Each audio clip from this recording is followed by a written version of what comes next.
Hello and welcome back to my channel. My name is David Novak.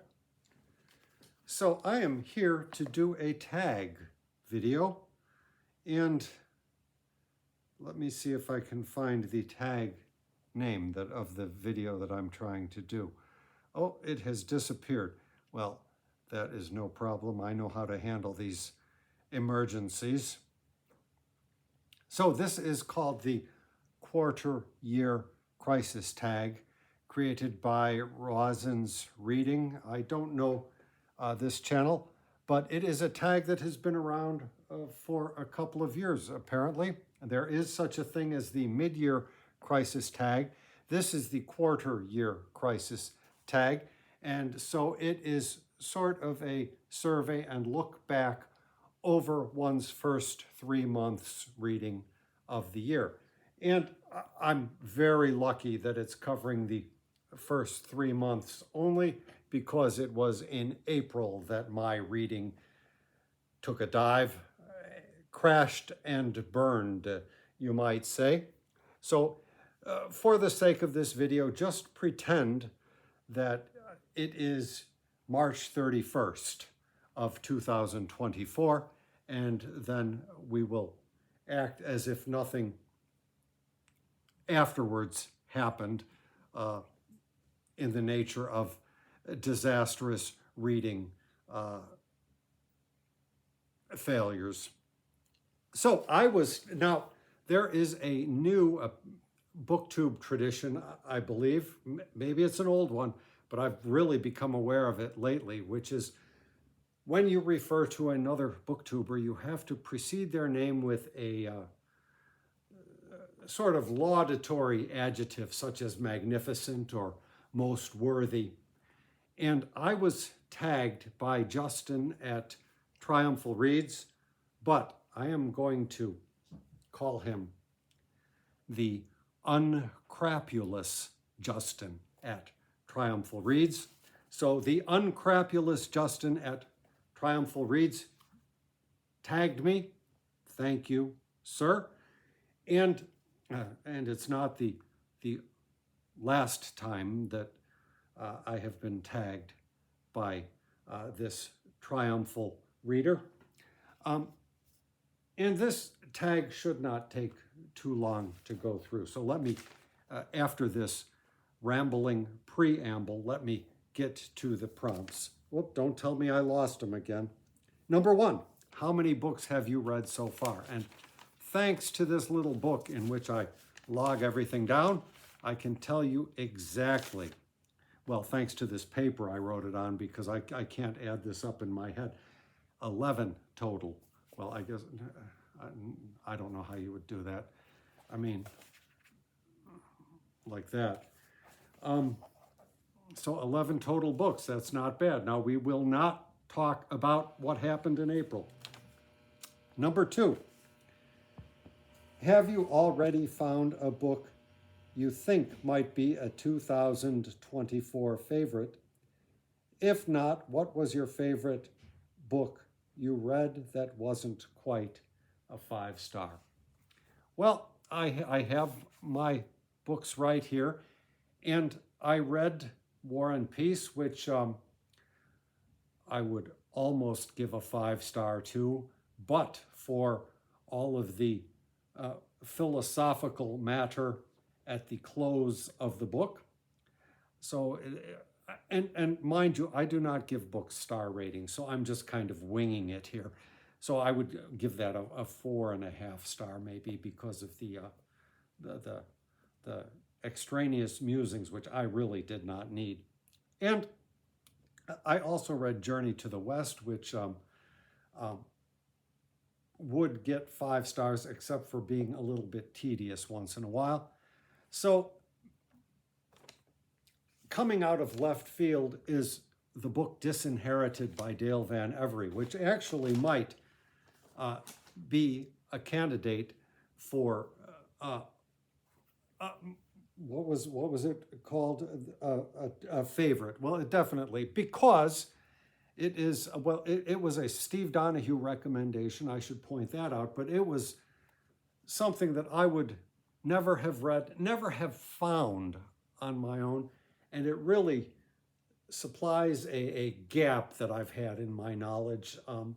And so whatever else I read, however many war and peaces I might come across, there will be no other book like Disinherited. So it stands unique. And so for its standing unique, it deserves some credit, I think. It deserves at least a 5-star thumbs up. Okay.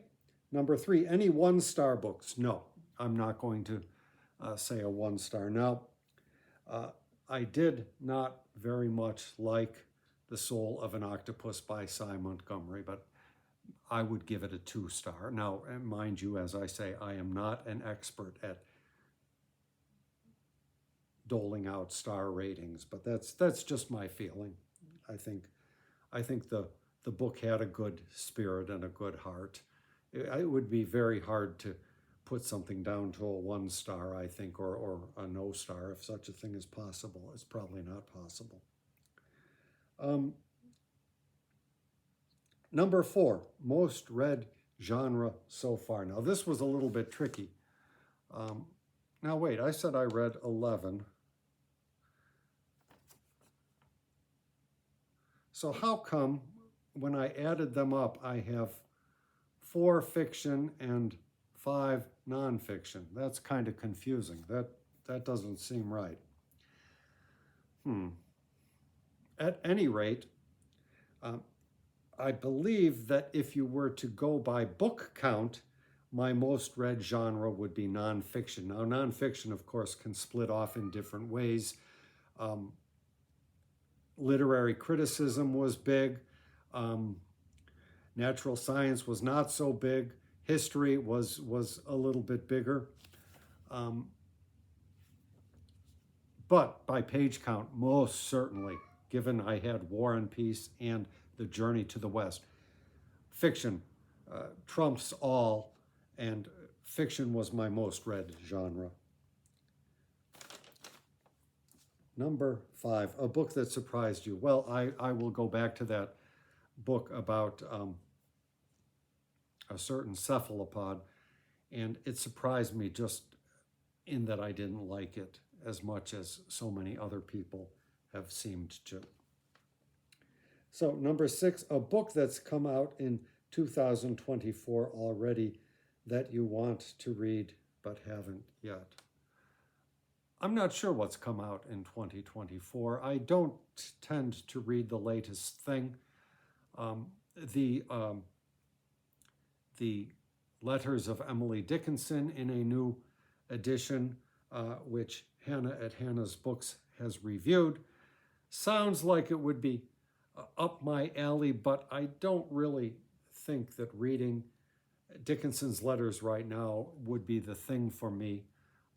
I would probably be more inclined to try to pick up a copy of the journals or diaries of Franz Kafka and revisit Franz Kafka. I don't know how much I need, and honestly, I had the old Thomas Linscott, I think, edition, which had prose, letters, I mean, and poetry, and it also had Higginson's account of his relationship with the poet, or poetess, as they would have said then, which is worth the price for that book. But it was the volume where some of the language was changed, not merely punctuation, but words were substituted. So to tell one's name the livelong June to an admiring bog became something else, something much more conventional. But be that as it may, I read those letters that were included, the selected letters, and it was more of a meh for me. I mean, I like Emily Dickinson, but the biographical details of a poet, of anybody, are not of prime interest to me. And if if I do read a biography or something, it's probably more just a spur of the moment thing that happens to me. It's not something that I plan to go out and pick up and read. So, sorry, I'm managing to be long-winded no matter what I do. So but that would be the only book that I even know about in 2024 that I would like to see it. Absolutely. I would absolutely like to see it. In a couple of years, if I find it in the clearance shelves, I will pick it up. Absolutely. And I think that is pretty much it for me, because number 7 is one goal that you made that you're succeeding at, and number 8 is one goal you made that you need to focus on. Well, I don't make goals, although I did have sort of an offhand goal about wanting to read Mammoths, which I talked of, and having read War and Peace and having read Journey to the West, I did pretty well on that goal. Now, again, we will not mention what happened in April. So, I will not tag anybody because we are already into May, and everybody has done this tag who is likely to do it. And we have the mid-year, now I'm confused about the name. Is it mid-year crisis tag? No, this one is the crisis tag. It's something like that, and that is coming up. And well, I already have substantial matter for the bad news part of that tag, which I may or may not be tagged to do, and I may or may not do whether I am tagged or not. None of us even knows if we will be alive come the midpoint of the year. So on that cheery note, thank you very much for stopping by my channel, and I will see you in the next one.